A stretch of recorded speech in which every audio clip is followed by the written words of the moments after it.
Good morning, good afternoon, depending on where you are joining us from. We are here today with Eric Pinto, who is the Senior Director of Channel and Product, aka the Channel Chief for SOCSoter. Welcome, Eric. Hey, how are you doing? I'm doing wonderful. Really good for a Tuesday, actually. So I want to start with one question. Something's been on my mind, Eric. I have heard it pronounced SOCSoter, SOCSoter. What is the proper pronunciation? Soter. It's a derivative of Greek for protector. So we're a protector of networks, protector of security operations. Okay. Very cool. Very cool. All right. Well, that's what we're here to talk about today is the current cybersecurity landscape and all the buzz we hear about compliance and how SOCSoter fits the build. And I may call Mhm. it SOCSoter or SOCSoter two different ways today, but I think you said Whatever you whatever you prefer, man. We're good. all right, good deal, good deal. All right. Well, do you want to start with a little bit about the landscape of what's going on, what you're seeing out there in the channel? Yeah. Before that, I'll give you a little bit of back history on me. As you said, Eric Pinto. I've been in the channel for about a dozen years now to age myself. So pretty familiar with the mechanics of the relationship between MSP, end customer, and vendor. That's allowed me to sort of really understand where it all fits and how it all fits. As far as cybersecurity, we've been talking about cybersecurity for the entirety, certainly of my career. And I've worked in a couple of different capacities from email security to firewall to now, more on the network and monitoring side and back end SOC. And through all of that, there's really been a disconnect between the end customer and the MSP partner in terms of what should be occurring from a security perspective. Okay. So fast forward to today, that disconnect still exists, but now there's outside forces that are really redirecting the ship, right? Really redirecting the course for most businesses today, helping them towards or forcing them towards, maybe in some cases dragging them towards a more compliant space, and that I think overall is a good thing.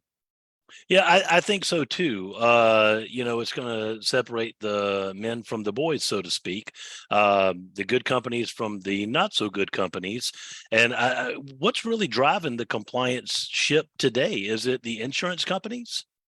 That's certainly playing a role. If you sort of zoom out, I think that compliance has always been somewhere in the conversation. When I say that to most MSP partners, the sort of direct response is, well, I don't have any medical clients or HIPAA is not really a concern.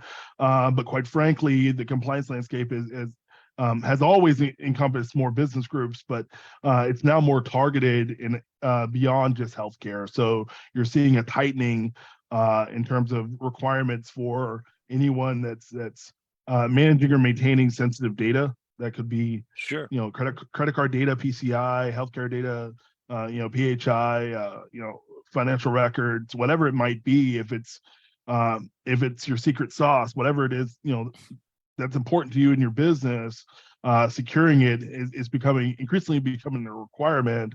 And if you're in charge of or storing or transacting the information of others, whether it be financial or personal, there is a direct requirement now for you to secure it. So we're seeing those types of drivers, whether it be compliance or regulations. That's sort of one. I'd say number two on that scale would be liability insurance.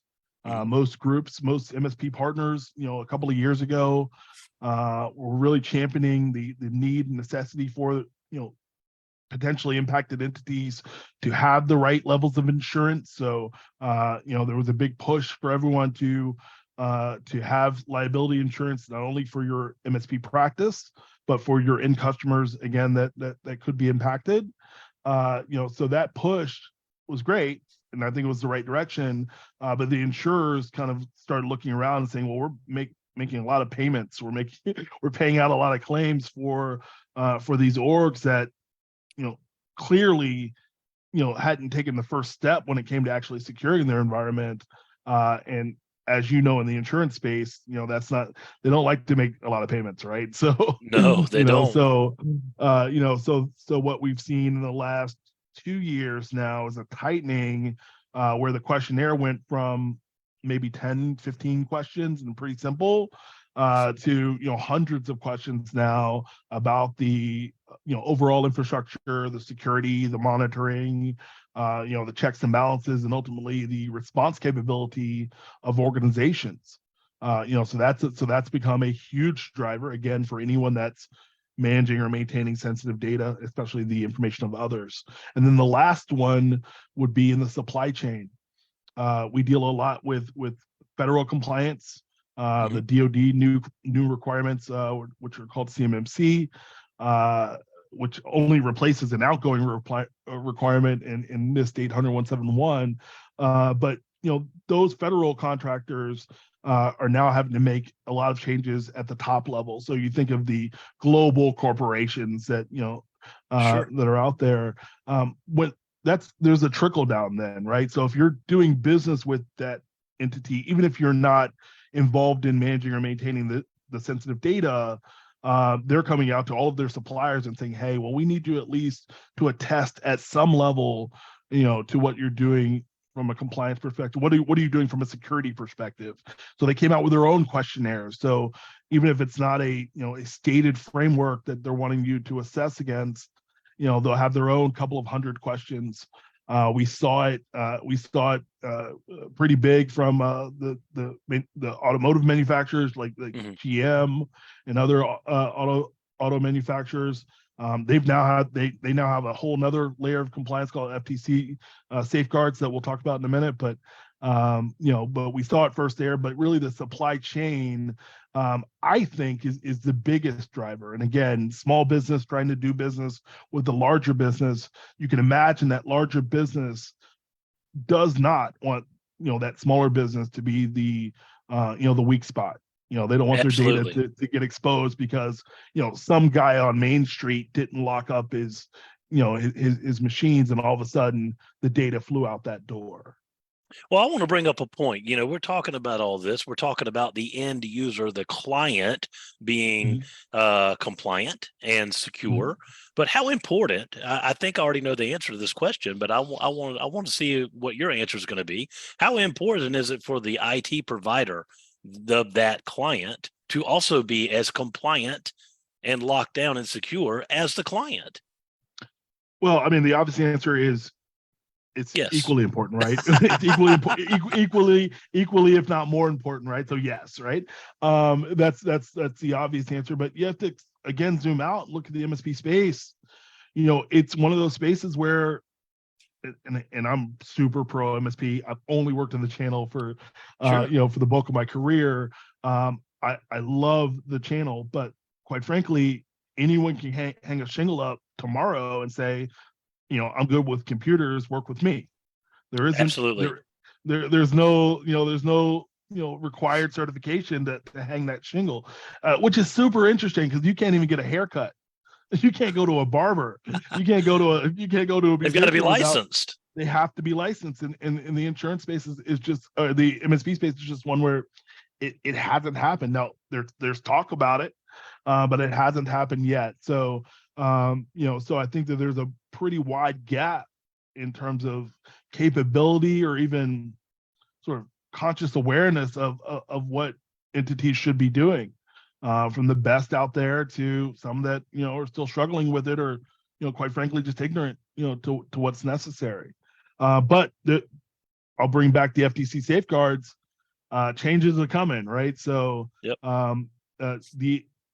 In December 2022, and it was pushed to June of 2023, the FTC came out and said, hey, we're going to update Gramm-Leach-Bliley Act, which has been around forever, but they updated it in a couple of major ways. Number one, they focused on, and I don't know if this was arbitrary or not, but it certainly makes sense. They focused really on the loan space. So anyone that's involved in the loan processing, loan I loan gotcha. origination space. So that's everything from like your car dealer Okay. to to payday loans to mortgage and home loans. That entire space has a new level of requirements. Why this is interesting is because it's it's not any different than any of the other compliance areas, right? It still requires you to do some basic things, which would be, hey, we need you to do a level of assessment. Okay. So do a security assessment against your environment. Tell us more about your environment. Review your environment to looking for cracks and gaps, right? And it next requires a security plan and an instant response plan. Again, these are basics in my from my view, but these are requirements, right? So you need to have a security plan that lays out this is our security strategy. These are the tools that we're using and the systems that we're deploying to secure ourselves. And then secondly, you have to have a response plan so that if or when something happens, this is the process that we've got in place to understand what's happened, to forensically review what's happened, to secure any devices that need to be reviewed by third party. Just a response plan. And can't that goes beyond, well, we've just got backup, so we'll just restore the backup. Because if you do that, then you really and if you delete the original system, then you don't know what happened, You don't know right? how they So got in. right, right, Right. and you don't know what, and more importantly, you don't know what they got. And there's an inherent and immediate responsibility to alert any injured parties, or potentially injured parties, if their data gets exposed. So you can't just delete a system, but that's all what your response plan, your IR plan, lays out, and that's part of the FTC requirements. And then And MSP lastly, should be doing this for their own self as well.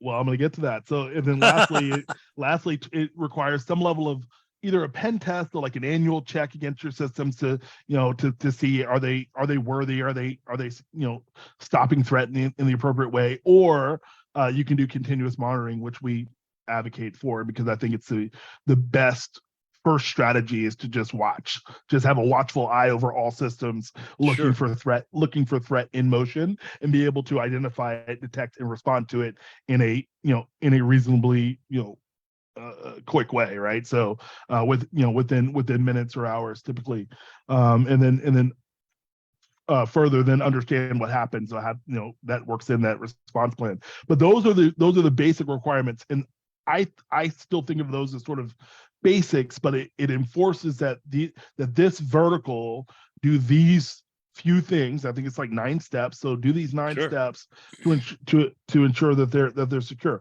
Here's where it's different. Here's where it's different from every other compliance area that's out there, or at least the ones that we're focused in, is that it calls out the end customer to assign someone as a compliance manager.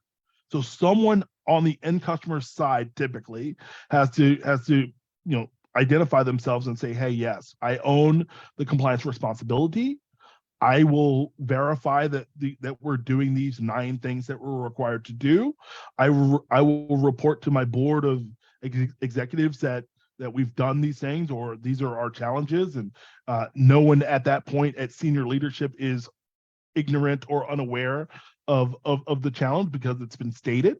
And then the last thing, and that impacts the MSP with the safeguards, is that the service provider, any third party service provider, must also be vetted, and that's what's Okay. unique. That's what's unique in this requirement. That's not expressly stated in HIPAA, not expressly Okay. stated in some of the other ones. We can debate on the fine print. I'm sure there's areas where Sure. someone would come in the comments and say, well, it says this or that. In this way, it's one of the core tenets. It's one of these 9 things that you must do, is identify your service provider, vet your service provider against this litmus test of capability, and then continuously check to ensure that they're doing it. So I look at that as like reports. You need to have the appropriate reports as evidence that you've been doing what you need to do. But it's not all doom and gloom, because for an MSP, they should look at this and say, hey, these are all things that I'm totally capable of doing. Again, what are they? Assess the environment for risk, monitor the environment for, with detection response. These are tools that you likely already have in your wheelhouse. So if I'm an Right. MSP if I'm an MSP and I'm looking at the safeguards rule, I would look at it and go, whoa, I'm already doing these things. If I can state contractually, and that's also a requirement, it must be included in the contract that you have with the entity. If I can just state that formally, that these are the things that I'm going to do to satisfy this concern, I'm ahead of that incumbent MSP that's there at that organization. Sure. I'm ahead of the curve. I'm ahead of the curve across the board. So I think it's a tremendous opportunity for the MSP space to say, hey, we can do this. This is not outside Sure. of our scope. It's not as complex as the federal compliance and CMMC. It's not as complex as, some of the SOC 2 and other audits and other really complex challenges that are out there. It is pretty much baseline. We just need to get our ducks in a row, make sure that we have vetted ourselves, make sure that our contracts include language that says that we're doing these things, and charge appropriately. There you All go. upside. It's all Makes upside for an sense. MSP. It really is all upside. Well, good deal. Well, speaking of the landscape, all that makes sense. What are you seeing in the current cybersecurity landscape today? What are the biggest things that we've got to worry about as MSPs? Protecting our clients and protecting ourselves, for that matter. Negligence being number one, and it could be through ignorance. It could be through fear of approaching our customer. I get on calls where people say, hey, well, I've had the same customer for 10 years, and I can't go to them and raise their rates, or I can't go to them with these issues. And I normally say, well, revert back to the regulations and requirements, right? Again, if they're a plumber, if they're if they're making bagels on the corner, they may not need to worry about this. But if they are, managing sensitive data, it's not you that's the bad guy. It's just the way of the world. So you can't put yourself in a position of saying, well, my customer won't buy it. You have to readjust the approach and say, these are what they're required to do. In me as the trusted advisor, I wouldn't be doing my job. I need to help them to get there, right? And quite frankly, this stuff isn't expensive anymore. It used to be. Because it's common. It used to be 5 years ago. If you were outside of the mid-market or enterprise space, if you talked about SIM technologies like what we do, at the level that we're doing it on the network level, which I would say is still over what most people are doing, it was stupid expensive. Like, no one wanted to even approach it. But now it's gotten down to a price point that you're probably talking in costs, anywhere from $5, $10, $15 a head, a user. It is what it is. The phones that I look at it and say, you're paying for your internet connectivity, at the desk. You're paying for your phones at the desk. You have to pay for your Microsoft licenses, and quite frankly, you have to pay to secure that environment. And if that's a cost of $10, that's a cost of $10 a user. You have to figure out how to convey that cost and relay that cost to the end client, and help them understand that, again, you're paying for coffee service. You got a water cooler that's getting refilled every month. These are just costs of doing business. Same as keeping your lights on, same as keeping the heat on. Yep. No, that's a very valid point. And, as an IT business owner myself, I can relate to the typical MSP who's had a client, like you said, 10 years, and, we haven't raised rates on them. And, I just don't think my customer's going to buy it. But there is a responsibility too that the MSP has of letting the customer know, look, these are not my rules. This is not, this I don't ever want you to come back to us and tell us that we didn't do our job properly, or we failed to inform you. So That's right. all good points. Yeah. And I'll tack on, the ones that we hear that about the most would be the S of SMB, right? The small S of SMB, right? So we're talking about anywhere from 5 to 20 employees, 5 to 15 employees. That's where we really hear it the most. So we're talking about your small doctor's office, your small dental office. But if you go back and say, hey, I can solve a good amount of these problems for call it 10 or 15 bucks a head, you're talking about $100.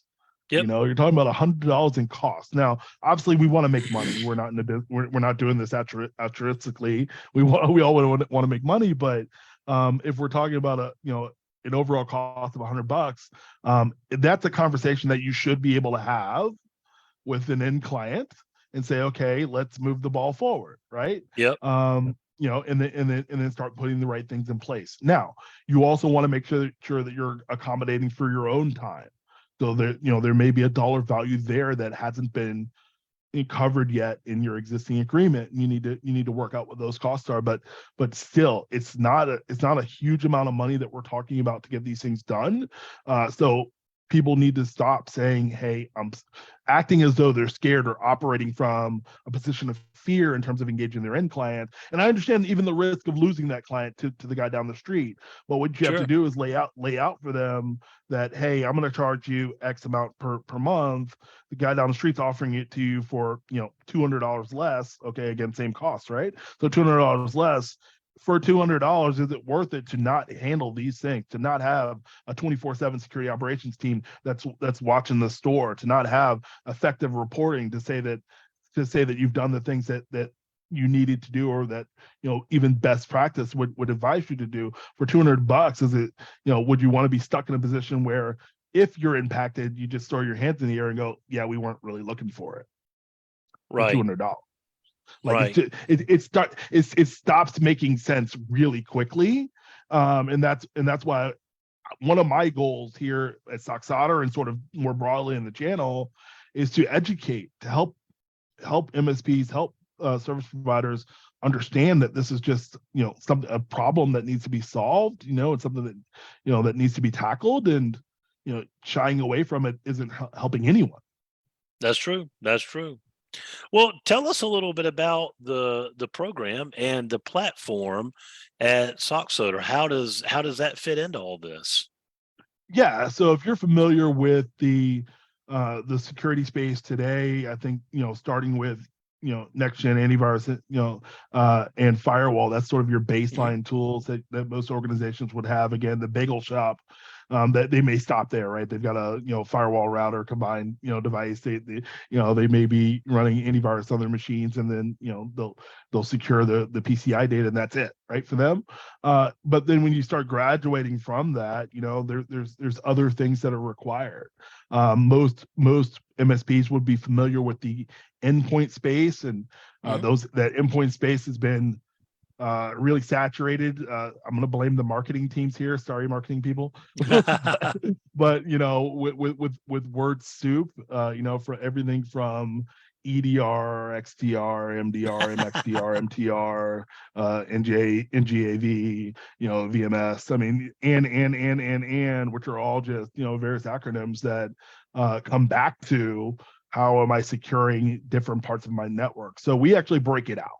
Okay. Our approach is what we call MDR plus, and we only do that as a way of identifying that it is different, or maybe more than what you're used to. I wish we didn't even have to use one of those acronyms, because I think it just puts us back into the word soup. But a term that I prefer to use is multi-signal, because I think it better identifies the challenge and how we're addressing it, right? So our multi-signal approach is to say, okay, what are the challenges that this organization has? And you have to, again, zoom out and say, well, where is the risk? Well, the risk is perhaps in their network, right? So they've got a physical facility. Let's look back at that healthcare group. They've got a physical facility. Everyone's going into that facility every day. You've got medical imaging devices. You've got a host of other things, IoT devices that are on the network, that are scanning and imaging and bringing in sensitive data, financial data, and PII, and healthcare information. So all of that is coming into the network. So first signals are, we need to look at these individual assets on the network and make sure that we've got a watchful eye over all of it, right? So we start at the network level. And this is a differentiator for us for SOCSoter, and I'll talk to you about how, but we start at that network level, and we just say, let's just look at all of it. So we will go into the network, we'll either virtually or with the device, and we just start pulling in data sources. That'll be syslog data from your firewall. What's your firewall telling us? Because your firewall's telling your MSP lots of information, but quite frankly, who's watching those alerts in the middle of the night, right? So Right. let's pull in that firewall data separately. Let's pull in syslog data from Active Directory in your Windows environment, your server environment.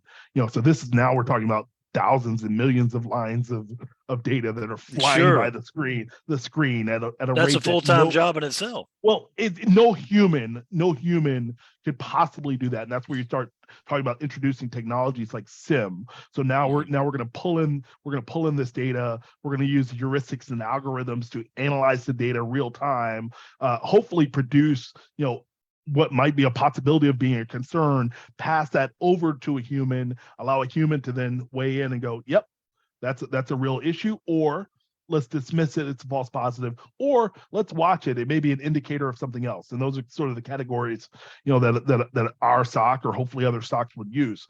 But we bring in that SOC of the network layer, we're looking at all this different data, these disparate data points, and we're analyzing it. But we don't stop there. We'll then take in the cloud data. So you're likely using Microsoft 365 and Sure. the Windows ecosystem, Defender on the endpoint, for AV and for EDRs and all these other sources. You're likely using Cisco products. So we're fully integrated with Cisco Umbrella, Cisco AMP, Cisco Endpoint, Cisco Duo. For authentication, Okta for authentication, and then we have tons of other solutions. But then all the way down to the endpoint, where we're bringing in data sources from, and again, multi-signal, right? So we're bringing in data sources from SentinelOne, CrowdStrike, Carbon Black, Sophos, Cylance. We can, Huntress data, whatever data that you're bringing in as an MSP, if it's security related, we're interested. We're Okay. absolutely Yeah. interested in it, and we'll bring it into our systems. We'll analyze it, and as a SOC, 24/7 SOC, make some determinations, and then work with you on the next steps in terms of remediation, up to and including if you need us to come into the network and do blocking and tackling on the network side, or shutting down access to a machine, eliminating a machine completely because it's been stolen. So deleting the data. Calling to delete the data on the machine and getting a receipt back that we've done it. Sort of soup to nuts. We're monitoring, and then we're taking care of that next step of getting it to a steady state for triage, and then you can bring in your own team, start doing those next steps of incident response. So understanding what happened, digging deeper, forensics, and all the other stuff, and we'll help with that too. Okay. Okay. Very good. You had mentioned something earlier, like no human could possibly, ingest all of that, all those logs, and look at all those Mhm. millions of lines of code. Mhm. With all the latest buzz in the IT industry is AI. So Mhm. does AI fit into a modern day SIM at all, in your opinion? Absolutely. The ability to, again, whether you call it, whether you're to the point of calling it AI, or before that machine learning, or before that Hmm. adaptive heuristics, right? It's all about having a system that can ingest the data and make a determination, right? So the better that the system is at making the determination, the more effective my team on the other side can be, right? So if, let's say you've got a system that's out there that's analyzing data, and it's, you know 70 or 50% effective, that means I got to still look at thousands of lines of Sure. information and make continuous judgments on whether or not it's real. But if I could have a system that's much better at that, and can get it to me at a point where it is 90% sure, 85 to 90% sure that it's presenting the appropriate diagnosis, then it's much easier than for my team to be able to trust that data, and move with it, right? So we can then look at other data sources. So we can be much more effective with with even a smaller team, with better systems on the back end. Very cool. Very cool. Well, AI in general impresses me. I mean, the first time I was Scares introduced me to, too, though.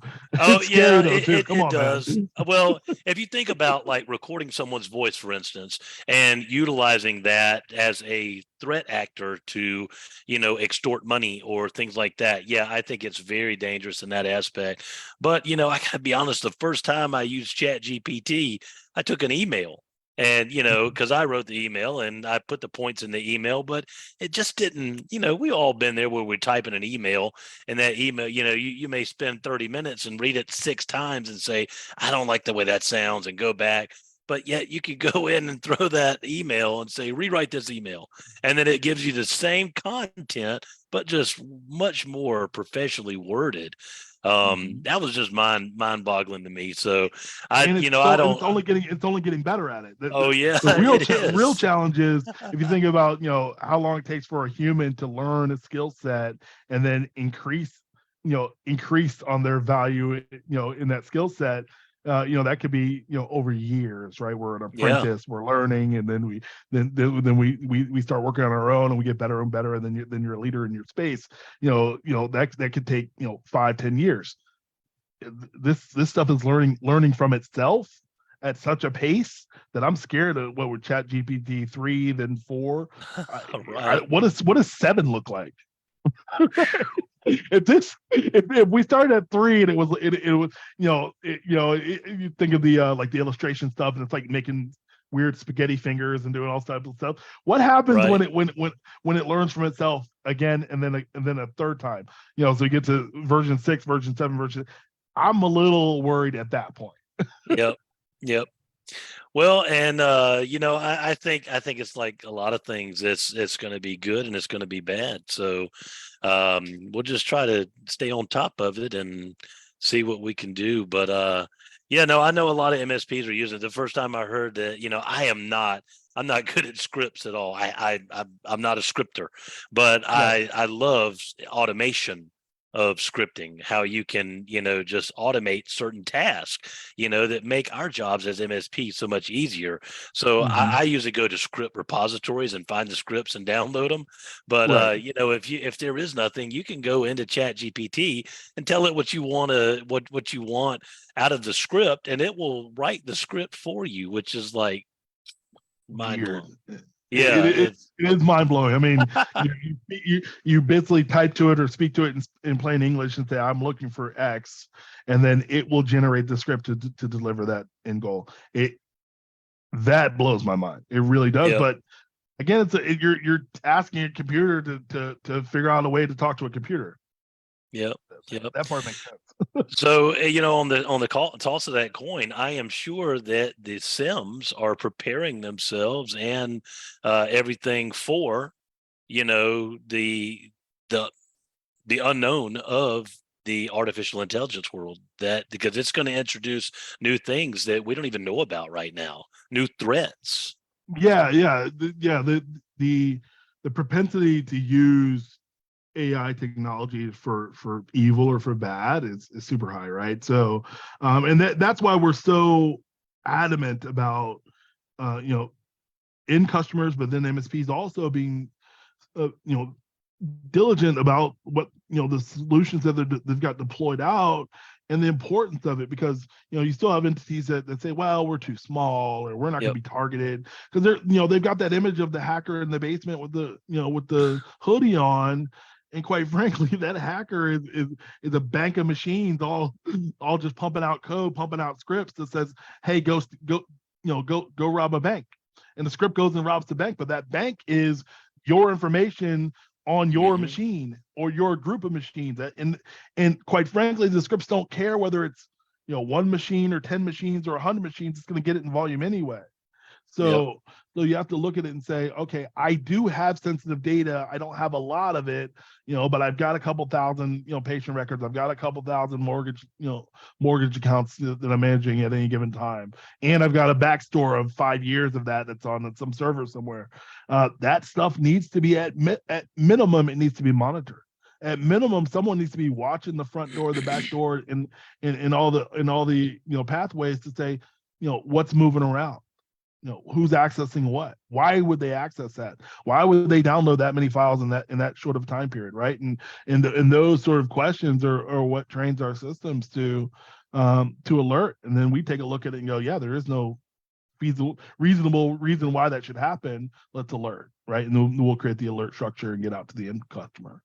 I didn't think about that until you just said it, though, a minute ago. You said, Chat GPT, you could tell it to go rob a bank, it'll go rob the bank. I mean, that is scary as all get out. I mean, No, I mean, you write a script to rob a bank, write a script to, extract medical data from whatever, right? I mean, these right. things aren't, It if you it think doesn't about, look at it that this is the right thing to do or the wrong thing to do. It yeah, it so doesn't it doesn't think right there's from wrong. blocks in place. There's blocks in place, but several people in our industry, are out there right now proving out that those blocks are not necessarily effective. Right, those blocks may or may not, stop you. And if it stopped you the first time, you rephrase the question, and by the third time you rephrase the question, you can typically get it to do it. Yep. Hmm. Well, I have not even, prior to our conversation today, I just looked at Chat GPT as writing new email, and obviously Chat GPT may not, but the technology behind all of it is certainly there, and it is only maturing, for better and worse. I mean, yeah, I wish we could just use AI to, produce new Tupac songs, and that's great. Or songs that sound like Drake. But the reality is, instead of it writing you a poem, it certainly could be used as a conduit to accessing tons of information from unsuspecting end clients. Mm. Well, and that is more the reason why MSPs need to team up with a proper company who can take care of the SIM and everything for them. The MSPs can't do it by themselves, and that's a big point. Yeah, it's not only can they not do it by themselves, although I'd say a few can, but the reality is, most are looking at it through a lens of, what can I get for as cheap as possible, and I appreciate that. I mean, I'm that way in my personal life too, sure, right? But you have to look and say, what is the value of this client to me? What's the value of that data, of their data to them? What's the risk should that data be exposed, and what challenges would that create for me, right? If you start asking those types of questions about, this is what I normally challenge our partners to do and prospects to do. Ask that question, ask that series of questions at least for your top 10 clients. And then you start you'll start to evaluate those clients a bit differently. And then when you start to put together your tool set, and that tool set is not just going to be one product. You can't just stop with an EDR and say, I'm good, right? You're going to be doing things on whether it be, access control, whether it be other things. There are a slew of different areas that you want to cover. But where we come in and say, okay, yes, you've now covered all these different things. Who is now mining the store? Who's grabbing those alerts? Who's helping you to interpret those alerts? Who's looking at the telemetry data and connecting the dots between an alert that you got over here and how that might have spread across other systems? Who's looking back at your web traffic to say, hey, we got a ping that says you went to a malicious site today, but did someone else go there 2 weeks ago? Those are the types of things and avenues that we're going down that just other groups, quite frankly, aren't.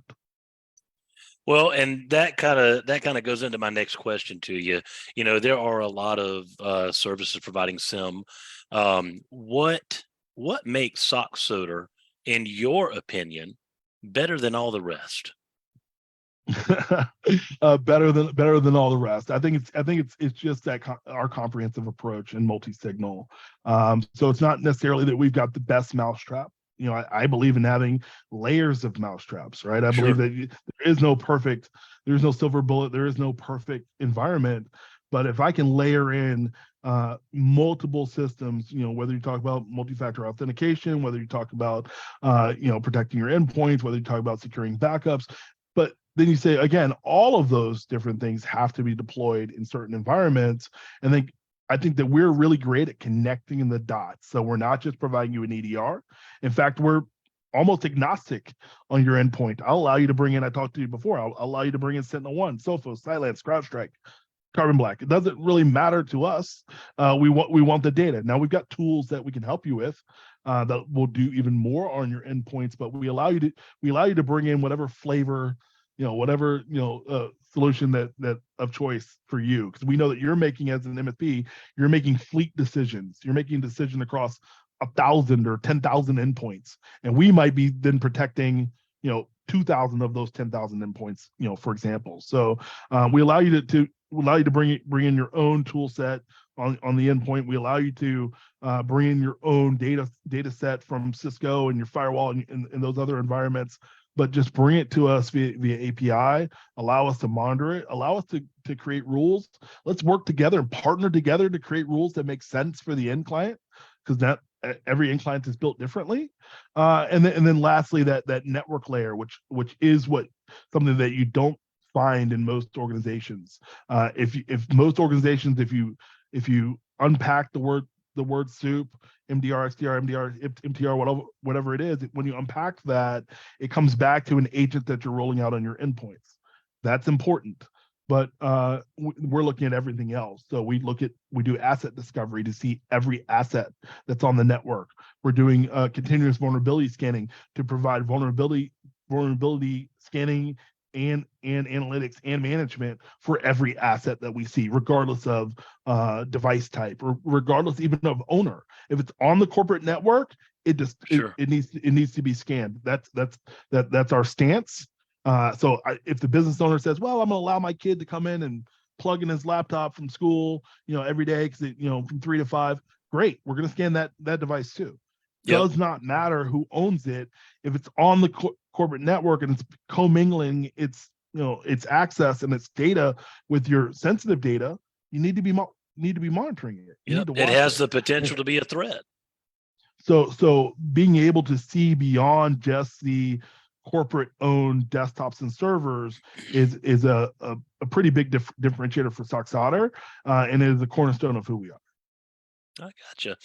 Well, I want to shift subjects a little bit, because one thing that I have noticed, I always keep up, I am not an event person, Eric. I have been to a couple of events, but I am not a big event person as far as, I go to this event, but I do follow all of the events online. And one person I always see at these events is you. You are always at these events. That's my doppelganger. It's not me. So that's another guy. Do you ever get tired of going to IT conferences? Yeah, I would say yes. Though I love it, honestly. Like I said, I've been in the space for a dozen years or so. I've been to every data con in the U.S. since the first one. I've been to most of the IT nations in that time frame as well. But I do think there is a bit of event fatigue going on right now. And it's sort of post-pandemic, right? So we went into the pandemic, all the events stopped, for a year and a half, 2 years, and they started slowly coming back. And when they came back, it's like everyone was like, "All right, I'm all in." Plus, I'm going to create they created another 30 or 40%, of events that have come out in the space as well, net new. So I think that there is event fatigue. Not only on our side, on the vendor and sponsor side. I mean, dollars can only stretch so far, and even your team can only be so many places at the same time. But on the partner side too, on the MSP side, I think that I'm looking to see in the next couple of years, does it contract a little bit, refocus itself back to some core events? Do people do things differently, right? So I'll tell you some groups that I've seen doing it right. There are several vendors in the space now that are banding together and doing their own road shows where they're flying. Not only road shows where they're regionalized, but then they're flying in their best partners. They're having those deep dive conversations, and they're really owning the experience in net new ways. So I think that's interesting. You've seen some destination events. I believe you have one coming up on a cruise. I think that's exciting. We've been a part of NerdioCon for the past 2 years, and we'll likely do it again this February in Dominican Republic, right? So having the opportunity to go beyond the norm and outside of the Orlando conference room, right? Anyone that goes to these events knows that it might look like we're in some awesome place, but we really live in like a basement, conference center for 4 days, and we don't go much further than the lobby most of the time. So so it's not nearly as glamorous as a lot of people would think. Gotcha. Well, what was the event? They just had an event in Las Vegas a couple weeks ago. I followed it too. It was a pretty big event. CompTIA was That's in it. Vegas. Yeah, ChannelCon. That's a great ChannelCon. one, right? Yeah, that's a great one. CompTIA community is one that I've been a part of, deeply a part of for many years now. Was on their security advisory board and their channel board before that. But they're great because they've set up the experience as a networking experience, number one, and then number two as a learning opportunity, right? So you get to engage with your peers in the community, and hopefully you walk away with some meaningful knowledge. So that's one of the events that I really champion every year. So, what if you had to pick one event? If somebody said, if your company said, Eric, we're only going to send you to one event, IT event in a year, which one would you choose? This is after I cry because I'm only going out once this year. I will. I'm all about giving people their flowers while they're here, right? So Rob Ray did a great job with the Beyond event, PAX 8. Okay. It's a new event, first year this year. Okay. And that was in Denver in June. Phenomenal job of putting together the right content, the right group of sponsors and people, right presenters. It was really a phenomenal event and well run. So I look to that event to grow and prosper in coming years. So that's one of the best ones. And like I said, Nerdio right behind it. Nerdio, just because it's different. Again, they're flying in a few hundred of their top partners. So you have from a sponsor or vendor perspective, I get access to some really great and growing MSPs. But then it allows them to foster community. When you say channel, a lot of the time, especially if you're unfamiliar with this little wonky, weird MSP space, channel means a lot of different things to a lot of different people. If you're in the telco channel, if you're in the copier channel, none of those channels embody community in the way that MSP channel does. And I mean that wholeheartedly. It really is a community. We see some of the same folks as we go from city to city, but it allows you to really develop a relationship that goes further than the product stack that you're supporting, further than just the invoice that we're going to send at the end of the month, and it really becomes where it allows us to foster true partnership with the folks that we're doing business with. So kudos to Nerdio for putting together an event that is a destination event, B, bringing in those partners, allowing them to foster the depth of that relationship in a way that I think is in the spirit of the MSP community as a whole.